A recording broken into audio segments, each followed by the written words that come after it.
नमस्कार। आज के एपिसोड में हम देखते हैं राम द्वारा कुछ सवाल पूछे गए और वशिष्ठ के द्वारा उनके जवाब दिए गए, और ये काफ़ी कुछ क्लैरिटी हमको प्रदान करें। तो सबसे पहले तो उन्होंने ये जानना चाहा कि ये जो संसार है, ठीक, एक्चुअल में इसका प्रकट होना एक मॉडिफिकेशन है या नहीं है। इस पे वशिष्ठ ऋषि बताते हैं कि जो असल मायनों में जिसको मॉडिफिकेशन हम कहते हैं, that is permanent in nature. यानी कि एक बार किसी चीज़ में कोई परिवर्तन आया तो वापस से वो उस ओरिजिनल स्टेट में वो चीज़ नहीं आ सकती। सिंपल। कोयला अगर जला और राख बन गया तो वापस कोयला नहीं बनेगा, या दूध दही बन गया तो वापस से दूध नहीं बन सकता। तो हम कहेंगे कि कोयले का या दूध का मॉडिफिकेशन हो गया। पर इस संसार के अंदर जो ये इस कॉन्शियसनेस में ये जो संसार है, ये मॉडिफिकेशन नहीं है, ये सिर्फ एक अपीयरेंस है। बोलते हैं जो चीज़ शुरू में एक प्रकार की है और आखिर में भी उसी प्रकार की है, तो जो बीच में जो वो उसकी स्टेट होगी वो रियल स्टेट नहीं है, वो अनरियल ही होगी।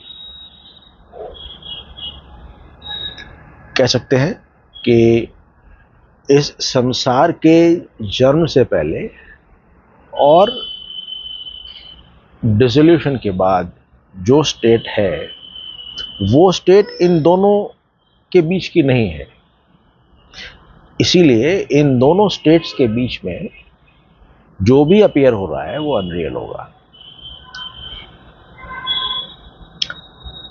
कुछ कुछ इस तरह से देख सकते हैं। पानी शुरू में पानी होता है, उसको यदि हीट दी जाए तो वो वाटर वेपर बनता है, पर आखिर में फिर से वो पानी ही बन जाता है। तो ये जो वाटर वेपर वाली स्टेट है, ये ट्रांजिएंट है, so it is therefore not real.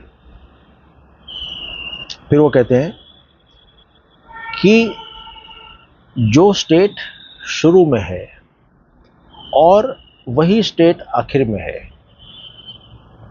तो ये मान लिया जाएगा कि जो बीच वाली जो स्टेट है वो भी वही है। यानी ऐसा कह सकते हैं कि संसार के जन्म से पहले और डिसोल्यूशन के बाद जो स्टेट्स हैं वो दोनों कॉन्शियसनेस ही है, और इसी कारण से इन दोनों के बीच की जो स्टेट है वो भी कॉन्शियसनेस है। या इसको इस तरीके से भी हम समझ सकते हैं कि जो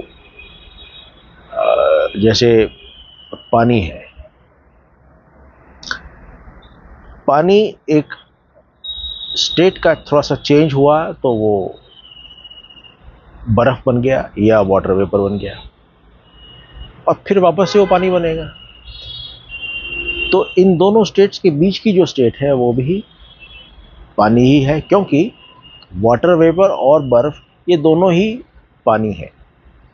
तो इस तरीके से इन्होंने बताया कि ये सिर्फ ये मॉडिफिकेशन नहीं है कॉन्शियसनेस का, और दूसरा शुरू में भी कॉन्शियसनेस है, आखिर में भी है, और बीच में भी ये कॉन्शियसनेस ही है।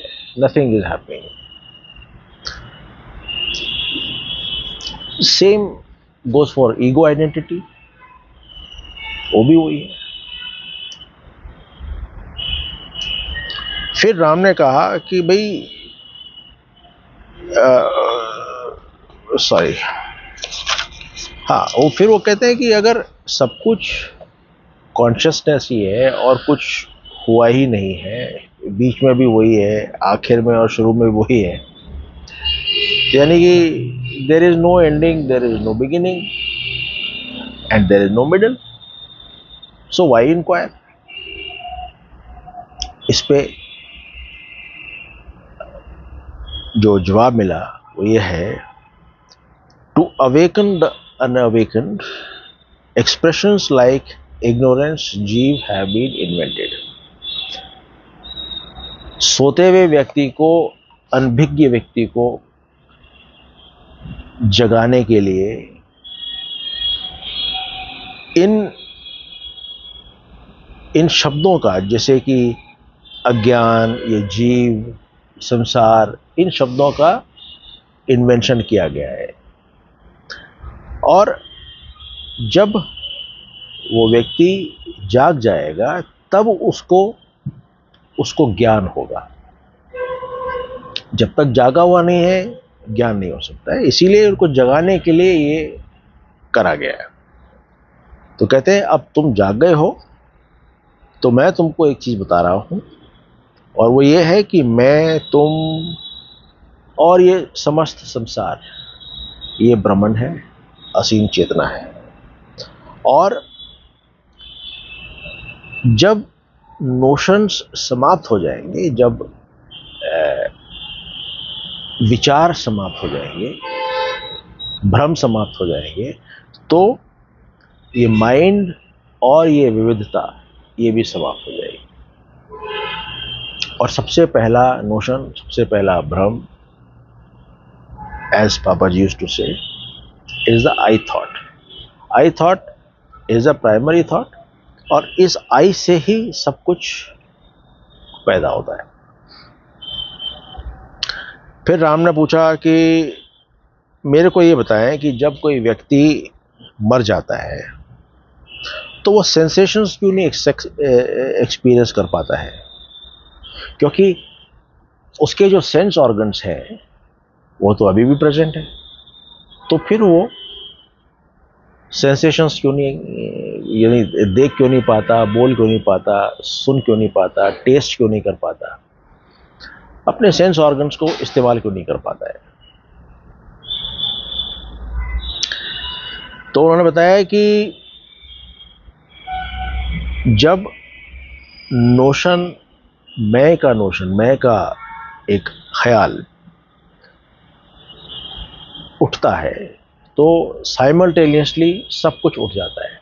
मैं, व्हेन आई राइजेस, तो ये जीव, ईगो सेंस, मैं हूं तो फिर तुम भी हो, मैं हूं तो बाकी सब भी है, टाइम, स्पेस, सब कुछ राइज कर जाता है।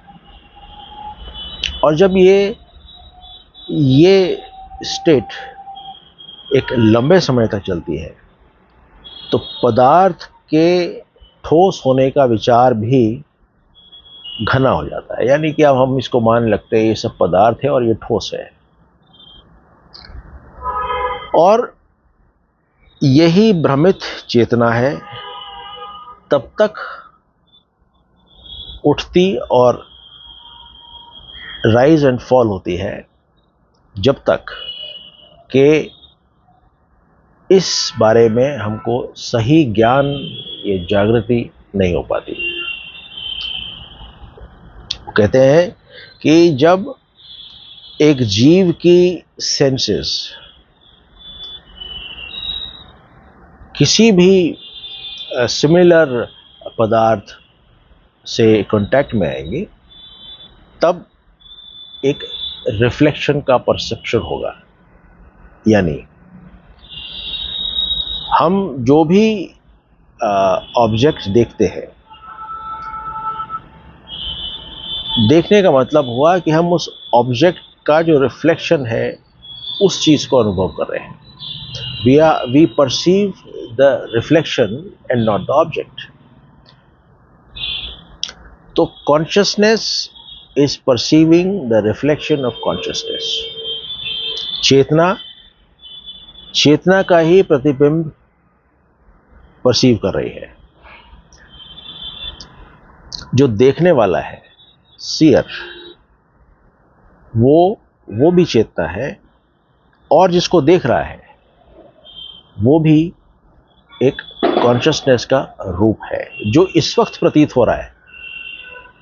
यानी कि देखने वाला अपनी आंखों के थ्रू दूर एक मिराज को देखता है। मिराज इज नथिंग बट माया का एक रूप, कॉन्शियसनेस का एक रूप जिसको कि हम माया कहते हैं। वो है भी और नहीं भी है। सो यहाँ कॉन्शियसनेस दूसरी कॉन्शियसनेस को कॉन्शियसनेस यूज करते हुए powered by the consciousness that is the sight, वो उस प्रतिबिंब को, उस इमेज को, रिफ्लेक्शन को देख रहा है। तो ये सब कुछ जो है therefore ये एक ऑप्टिकल इल्यूजन बनता है। Unreal seeing the unreal. अच्छा, इसका एक जस्टिफिकेशन और भी है जो इस वक्त यहाँ नहीं है, हमने पहले देखा है। और जस्टिफिकेशन वो ये है कि एक टूल तब तक काम नहीं कर पाएगा जब तक उसके पीछे उसका हैंडलर ना हो। यानी आंख तब तक काम नहीं करेगी जब तक उसके पीछे चेतना या जो 5 प्राणास, जो प्राण ना हो। अगर प्राण है तभी वो फिजिकल आई काम करेगी। अगर पीछे से इलेक्ट्रिसिटी आ रही है तभी वो बल्ब, फिजिकल बल्ब काम करेगा। सो ये भी एक जस्टिफिकेशन हो सकता है। एक्चुअल में है कि जब कोई व्यक्ति मृत अवस्था में है तो उसके सेंस ऑर्गन्स जितने भी वर्ल्ड ऑब्जेक्ट्स हैं उनको इसलिए परसीव नहीं कर पा रहे हैं क्योंकि उनमें अब वो चेतना नहीं है, अब वो प्राण उसके अंदर नहीं है। टूल के पीछे कारपेंटर नहीं है। This is one of the justifications. फिर वो कहते हैं कि जिस प्रकार के सबसे पहली सटल बॉडी पैदा होती है वैसे ही एक नोशन अराइज होता है और बाकी की सारी जो बॉडीज हैं वो भी अराइज होगी।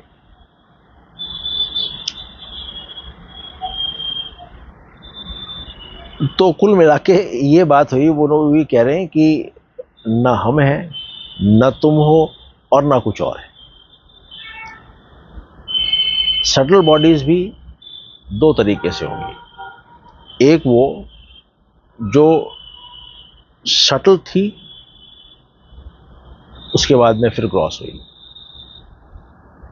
और कुछ सटल बॉडीज ऐसी होंगी जो कि सटल थी और सटल रहेंगी। तो पहले वाले का तो एग्जाम्पल हम देख सकते हैं कि कोई एक विचार चाहे इस संसार का हो, तो शुरुआत में इस संसार के पैदा होने से पहले जो रचयिता के मन में एक विचार आया, दैट वाज सटल। और उसके बाद जब विचार को ओनरशिप मिली, उसके बाद जब विचार को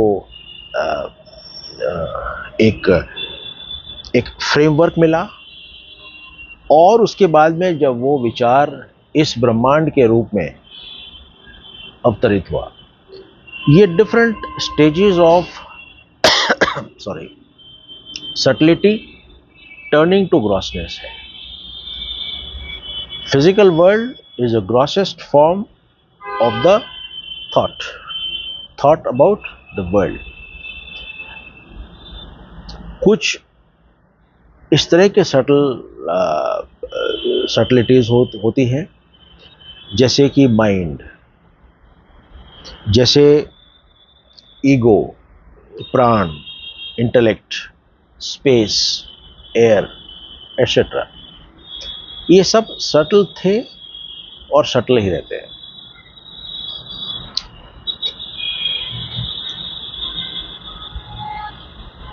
यदि हम एक नटशेल में इस पूरे को देखना चाहें तो हम पाएंगे, पहला, कि मॉडिफिकेशन चेतना का नहीं होता है, ये सिर्फ अपीयरेंसेस है, जिससे एक स्क्रीन सेवर अपीयर होता है और ख़त्म हो जाता है। दूसरा, कि जो सटल फॉर्म है वो सटल ही रहता है।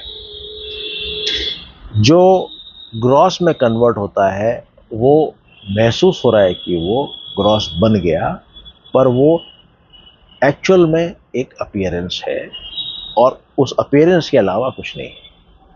तो ये वर्ल्ड भी जो अपीयर हो रहा है ये सिर्फ एक अपीयरेंस है। असल में there is nothing, everything is a transition, everything is changing, everything is fluid, there is no modification. That's all. Thank you.